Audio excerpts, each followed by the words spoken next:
Oke. Nah, sehingga kami simpulkan bahwa Otsus itu sudah gagal dan tidak perlu lagi dilanjutkan karena memang dia tidak ada keuntungan bagi orang asli Papua sendiri. Gitu. Oke.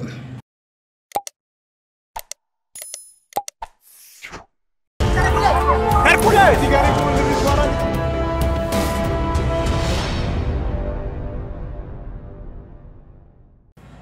Salam jumpa lagi bersama saya Teddy Wakum dalam channel Papua Insight. Kawan-kawan di rumah yang belum subscribe channel ini, kawan-kawan silahkan subscribe. Bila perlu tinggalkan komentar Anda pada kolom komentar dari channel Papua Insight. Dan yang paling penting adalah kalian membagi saluran ini agar ini menjadi saluran edukasi, saluran kritis bagi siapa saja yang menonton channel ini. Nah, sahabat Papua Insight dimanapun berada, kali ini di studio sudah kedatangan dua narasumber saya. Kali ini kita akan bicara khusus tentang Otsus Papua. Kita tahu bahwa Otsus menjadi salah satu isu, bukan hanya di Papua, tetapi isu yang hangat juga di nasional. Dan kalau kita lihat berkaca pada situasi hari ini di Papua, adalah banyak sekali terjadi penolakan-penolakan terhadap otonomi khusus. Tetapi juga ada yang pro terhadap otonomi khusus. Kita tahu bahwa dana yang dikucurkan oleh pemerintah Indonesia cukup besar, yaitu sekitar 138,65 triliun dalam 20 tahun terakhir. Kali ini sudah hadir bersama saya di studio, yaitu ada Ketua BEM Uncen, yaitu Bung Yobs Itlay. Selamat datang. Siap. Dan juga ada narasumber saya yang kedua, yaitu Saudara Ayus Hiluka ya, sebagai Menteri Hukum dan HAM Uncen. Saudara berdua, selamat datang. Siap. Oke. Kita akan bicara tentang penolakan Otsus ini. Saya mengikuti di berbagai surat kabar, misalkan seperti di Jubi. Ini kawan-kawan Uncen nyatakan bahwa menolak Otsus.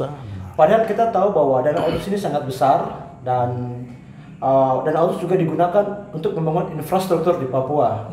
Ada kesehatan, ada pendidikan, ya, jalan, jembatan, dan infrastruktur yang lainnya. Dan ini sangat-sangat bermanfaat. Saya ingin mengetahui lebih jauh lagi,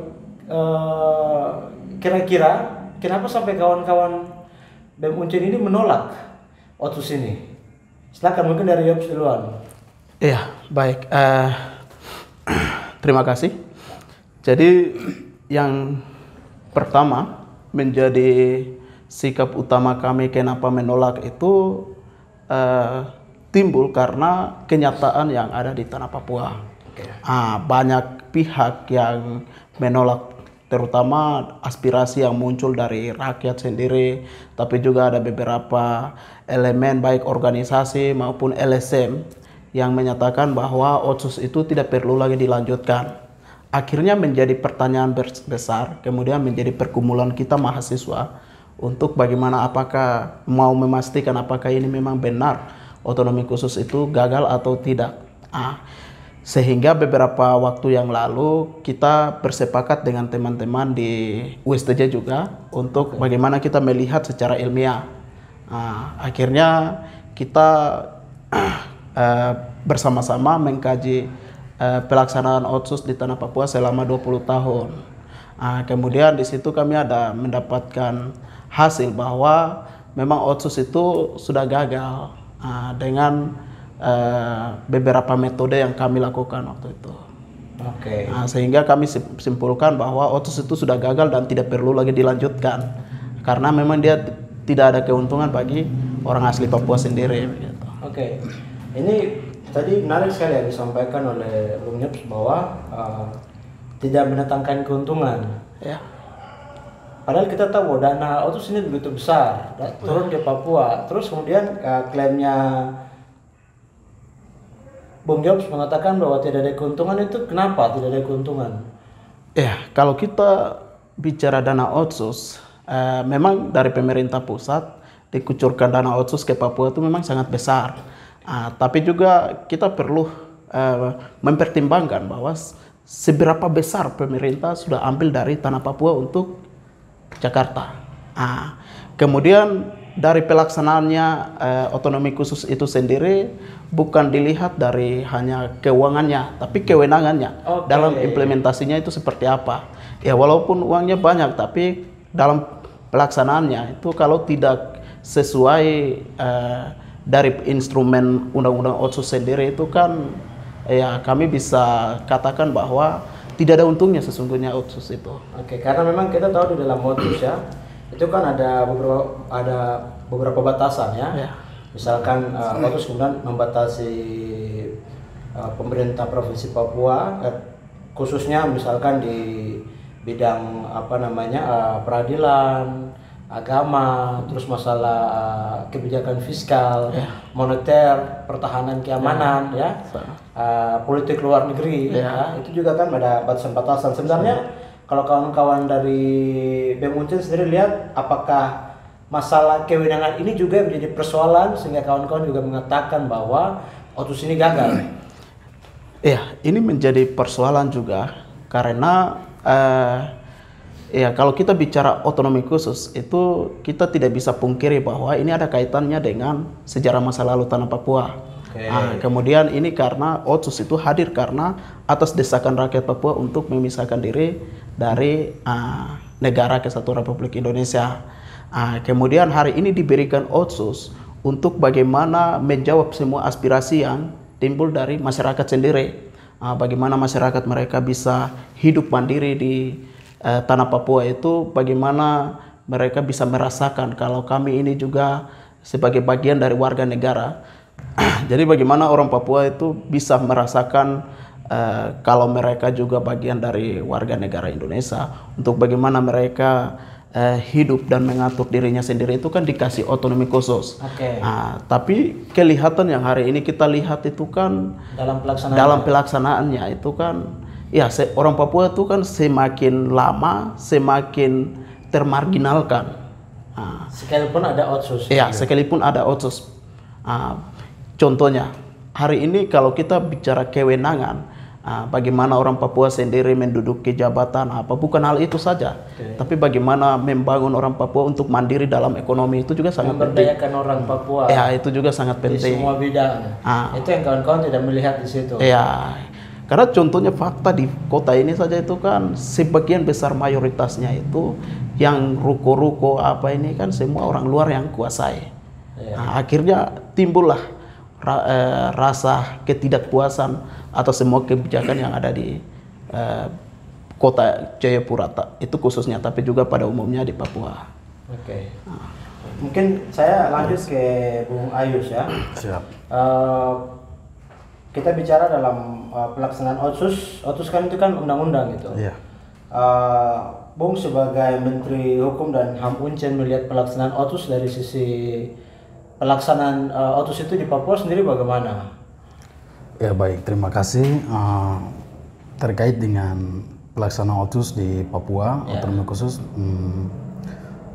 dari sejak awal diberikan otonomi khusus itu kepada orang Papua pada tanggal 21 November tahun 2001 itu. Dari situ, dari semenjak itu sebagai bahwa negara Indonesia atau orang Indonesia sudah memberikan kepada rakyat Papua dengan dana yang besar begitu, tetapi pelaksanaan sama saja tidak memuaskan. Kita mau bisa sampaikan itu tidak memuaskan hati rakyat Papua itu sendiri. Seperti yang sebagian besar sudah disampaikan oleh Pak Ketua BEM sendiri. Oleh sebab itu kami dari Menteri Hukum dan HAM juga dari mahasiswa Universitas Cendrawasih dan juga mahasiswa-mahasiswa lain merasakan bahwa kehadiran otonomi khusus itu memang sangat-sangat kita orang Papua sendiri, di antara orang Papua dan orang Papua sendiri kita bisa sudah ada konflik-konflik horizontal kehadiran otonomi khusus ini. Apakah itu berkaitan dengan persoalan dananya atau masalah kewenangannya? Ya, sehingga ada konflik-konflik yang timbul. Itu yang timbul itu karena mungkin karena kewenangan juga muncul juga, karena kewenangan juga, demikian juga karena dananya juga. Dananya juga. Jadi otomatis kita jadi kehadiran Otsus ini memang benar-benar bukan tujuannya untuk mempersatukan orang Papua atau untuk memajukan orang Papua, tetapi malah malah menghancurkan lebih baik lagi yang sebelum ada Otsus itu kan lebih bagus. Oh, itu artinya rukun, damai, tapi setelah dengan hadirnya Otsus itu kemudian menimbulkan konflik-konflik Iya, juga. konflik. Itu. Oke, saya masih bicara berkaitan dengan masalah persoalan Otsus ya. Iya. Kawan-kawan Uncen kan sepakat ini menolak, Iya, ya. benar. Saya baca di CNN ya bahwa Menko Polkam itu mengatakan bahwa sebenarnya pemerintah sudah memberikan dana Otsus, tetapi dana itu sebenarnya dikorupsi oleh elit di Papua. Apakah itu menurut kawan-kawan bagaimana? Apakah itu cuma menjadi satu alasan atau sebenarnya ada alasan lain di balik itu sehingga Otsus itu bisa kawan-kawan katakan gagal dan kawan-kawan menolak? Itu kalau menurut saya sekarang ini kan pemerintah Republik Indonesia atau di pusat sana mengatakan bahwa otonomi khusus sudah sukses atau sudah Uangnya sudah dikasih. Iya, sudah dikasih. Kemudian rakyat Papua itu sudah sejahtera begitu.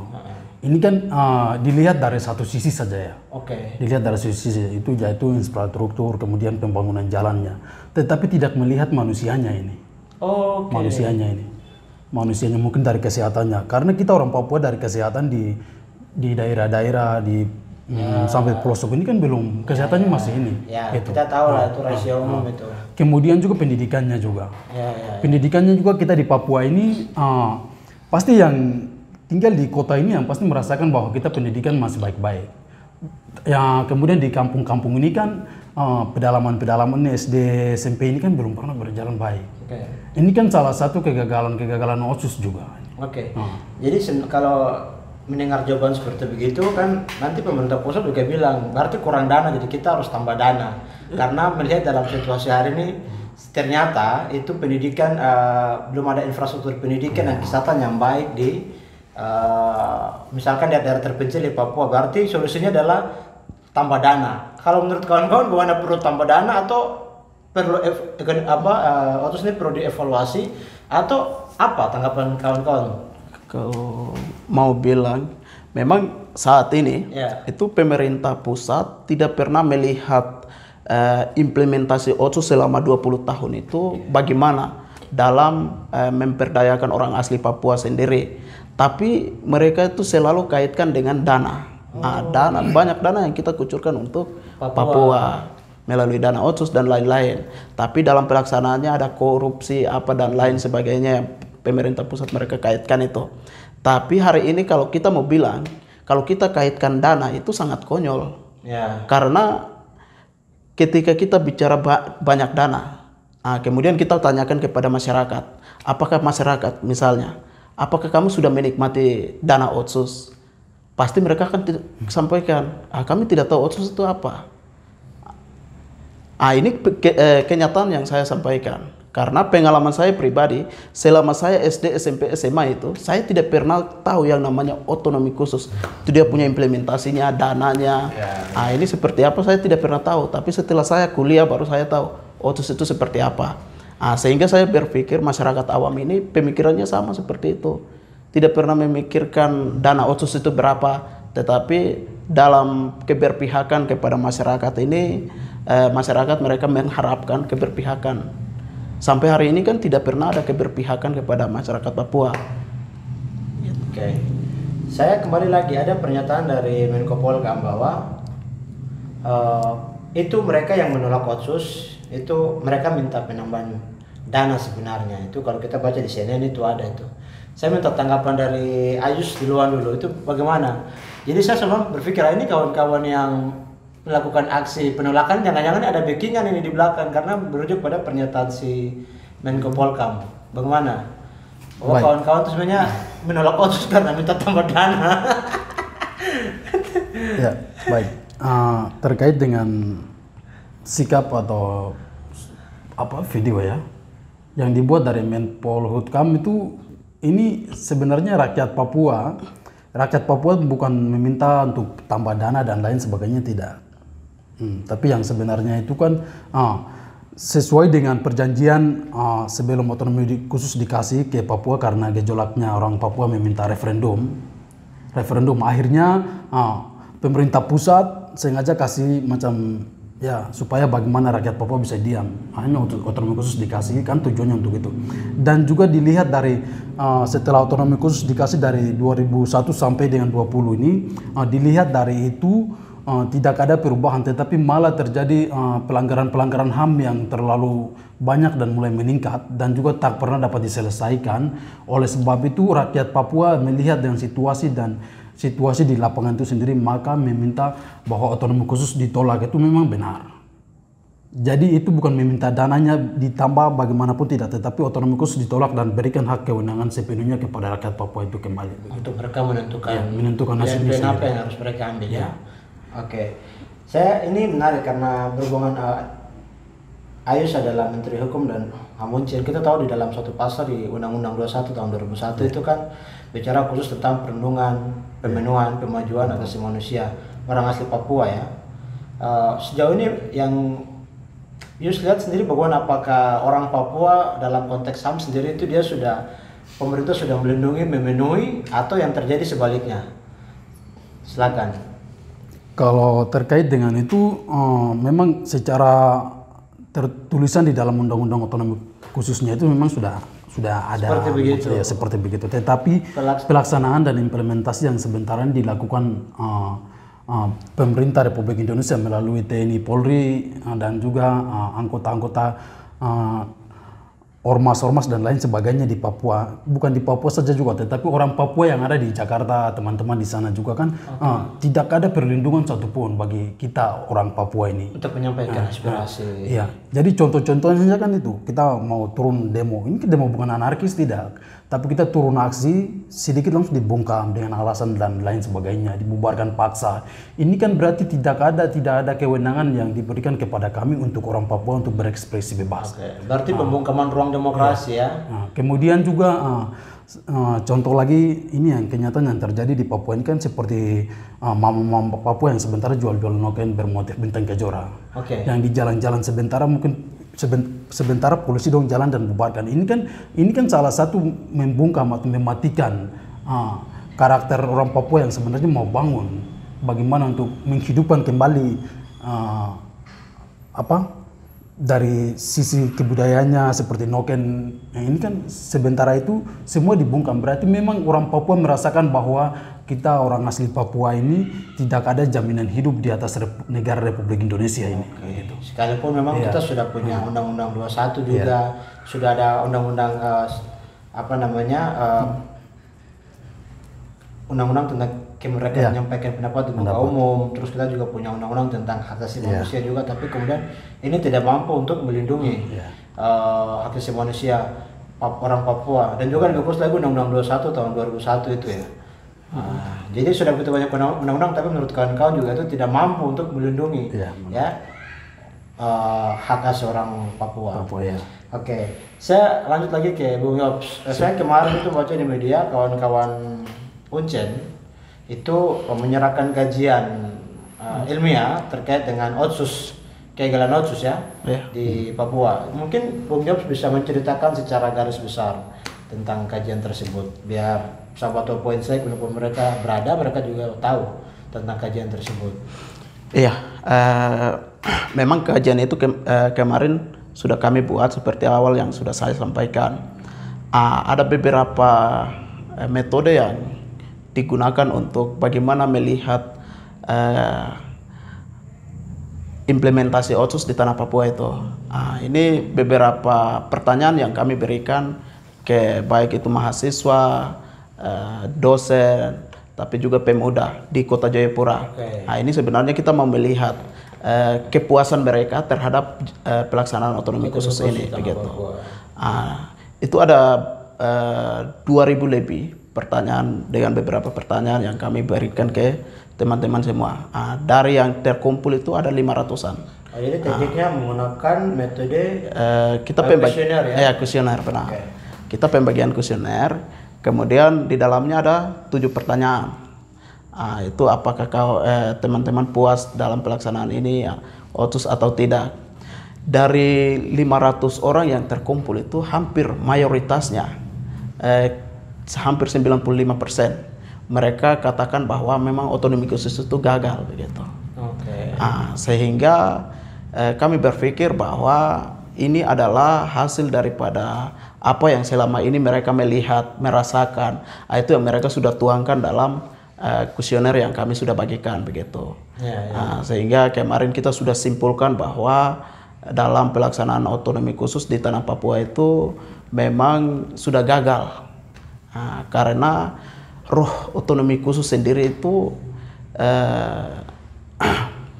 kan hadir untuk bagaimana menjamin, memberikan keamanan bagi orang asli Papua di provinsi Papua sendiri begitu. Kita tahu bahwa OTUS ini sedang menjadi prioritas dalam prolegnas, program legislatif nasional, dan sekarang sedang dalam pembahasan untuk direvisi. Kalau kawan-kawan sendiri melihat apakah OTUS itu perlu direvisi dengan menambah kewenangan-kewenangan lagi yang kemudian tidak bertentangan dengan undang-undang, atau kawan-kawan langsung bilang sudah kita hentikan dan berikan pilihan-pilihan lain? Bagaimana menurut kawan-kawan? Apakah perlu direvisi atau bagaimana ini OTUS? Atau dihentikan sekalian? Ya, kalau pada prinsipnya dari hasil kajian itu kita sudah simpulkan bahwa otonomi khusus ini tidak perlu dilanjutkan lagi. Karena walaupun kita dilanjutkan pun, pemerintah dilanjutkan pun, saya pikir itu keuangan saja yang akan ditambah. Tetapi kewenangan dan lain-lain akan seperti biasa.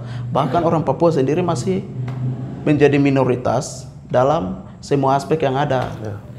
Sehingga kita kemarin tuh opsi yang kita tawarkan adalah berikan kepada rakyat, biarkan rakyat yang menentukan apa yang mereka inginkan. Kalau menurut Bung berdua ya, kan turunan di dalam Undang-Undang 21 tahun 2001 itu kan ada Perdasus dan Perdasi ya. Dan sejauh ini bagaimana kalau menurut kawan-kawan implementasi dari turunan dari OTUS ini, Perdasus dan Perdasus ini itu implementasinya bagaimana? Apakah berjalan maksimal atau tidak? Karena ini bicara persoalan kewenangan, apakah kemudian dia bertentangan dengan undang-undang sektoral di pusat atau bagaimana? Ya, contoh konkretnya Perdasi terkait dengan pelarangan minuman keras di tanah Papua. Ini kan kita bisa lihat bahwa perdasinya kan sudah dibuat untuk bagaimana pelarangan minuman keras di tanah Papua. Tapi hari ini kan ketika ada yang menggugat undang-undang itu, akhirnya di pengadilan kan mereka menang. Kemudian dilegalkan, sampai sekarang kan masih dilegalkan begitu. Sehingga walaupun Perdasi atau Perdasus dibuat, selama padahal kita ini kan ada kekhususan. Tetapi selama itu pemerintah pusat tidak memberikan kewenangan penuh kepada pemerintah daerah untuk bagaimana mereka mengatur tanah Papua sesuai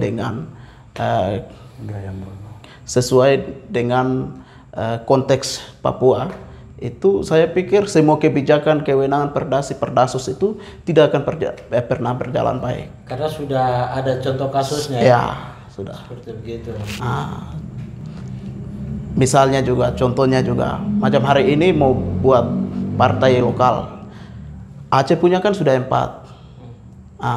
Papua punya kan hanya 1 saja mau dirikan, tidak bisa lagi begitu.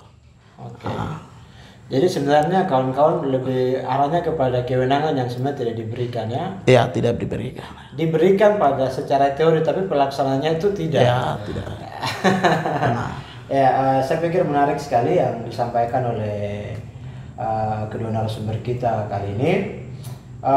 Terakhir saya ingin mendengar closing statement dari masing-masing Bung berdua. Sebenarnya OTUS ini kalau misalkan kita menolak, berarti opsi terakhirnya apa nih dari kawan berdua? Mungkin dari Ayu sendiri. Oke, baik, terima kasih. Jadi dari saya di sini itu karena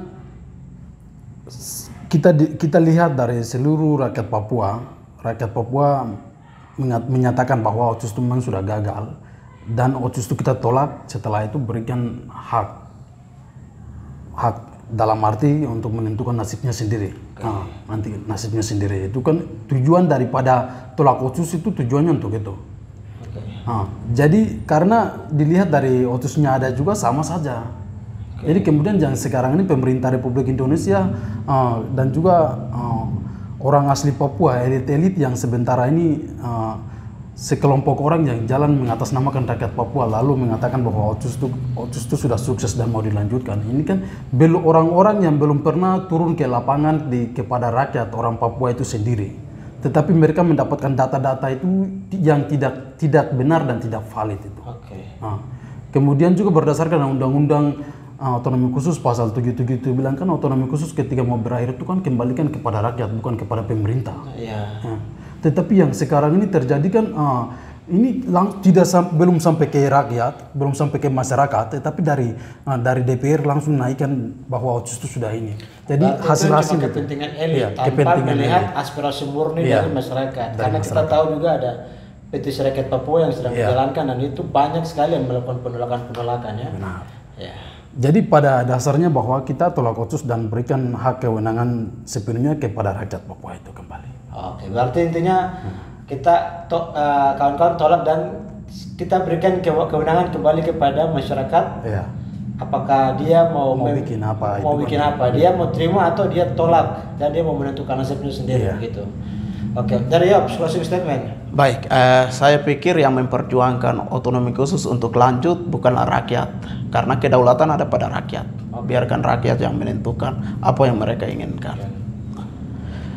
Karena yang hari ini jujur saja, yang mau lanjutkan Otsus adalah elit dan beberapa orang yang memang tidak tahu karena kepentingan apa, tetapi hanya mengatasnamakan rakyat Papua untuk melanjutkan Otsus. Tetapi mayoritas rakyat Papua kan sudah menyatakan sikap juga terhadap PRP yang tadi disampaikan, tapi juga dari sikap-sikap dengan bentuk aksi apa dan lain sebagainya kan sudah dijalankan bahwa kami tidak mau Otsus itu dilanjutkan. Pertanyaan saya, Otsus lanjutkan untuk rakyat atau untuk elit itu?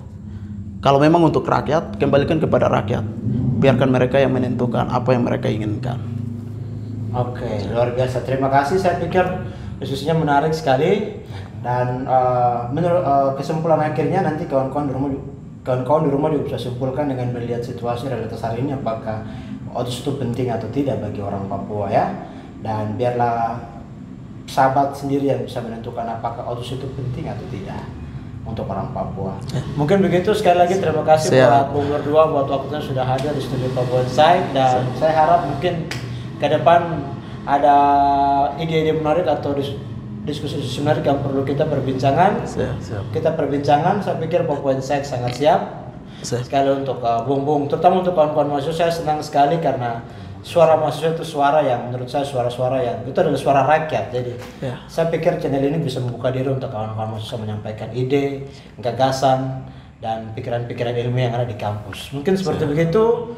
Sekali lagi buat kawan-kawan di rumah yang belum subscribe channel ini, silakan di subscribe, silakan tinggalkan komentar kalian dan silakan share informasi ini kepada siapa saja kalau menurut kawan-kawan channel ini sangat bermanfaat. Mungkin saja dan sampai jumpa di lain waktu. Bye. Papua.